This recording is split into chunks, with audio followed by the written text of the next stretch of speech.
It was the darkest night in history, yet it was filled with the greatest love. Knowing the agony that awaited him, Jesus chose not to run, but to surrender. In the Garden of Gethsemane, Under the cold light of the moon, Jesus fell to his knees in anguish. He prayed, "Father, if it is possible, let this cup pass from me. Yet not my will, but yours be done." Then came the betrayer. With a kiss, Judas handed over the Son of God. The soldiers seized him, and his closest friends fled into the darkness. Innocent, yet accused. The King of Kings was beaten, humiliated, and sentenced to die for sins he did not commit. the crowd cried out, "Crucify him! Crucify him!" Their voices echoed through the courtyard like thunder, and so, bearing the instrument of his own death, he began the long walk to Calvary. He walked a path of suffering, taking upon himself the weight of humanity. Every step was agony.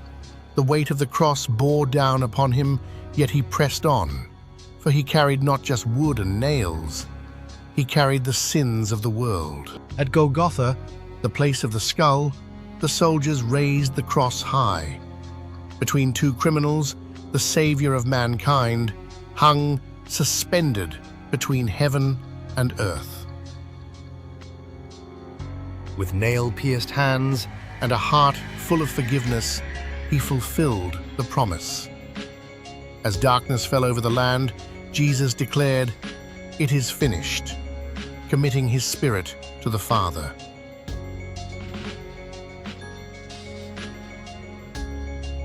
They laid his body in a borrowed tomb and sealed it with a great stone.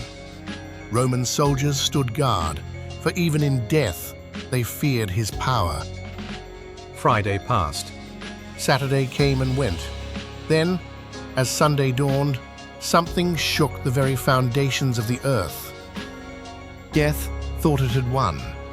The grave thought it could hold him. But on the third day, the tomb was shattered by the glory of God. But no tomb could contain the author of life. He rose in victory, death defeated, sin conquered, and hope restored for all eternity. Mary wept at the empty tomb, not knowing that sorrow was about to become the greatest joy the world has ever known. He died to pay the price for our sin, but he rose to give us new life. The resurrection is not just a story, it is our hope. The resurrection is the end of fear, the beginning of hope, and the ultimate proof that love never fails.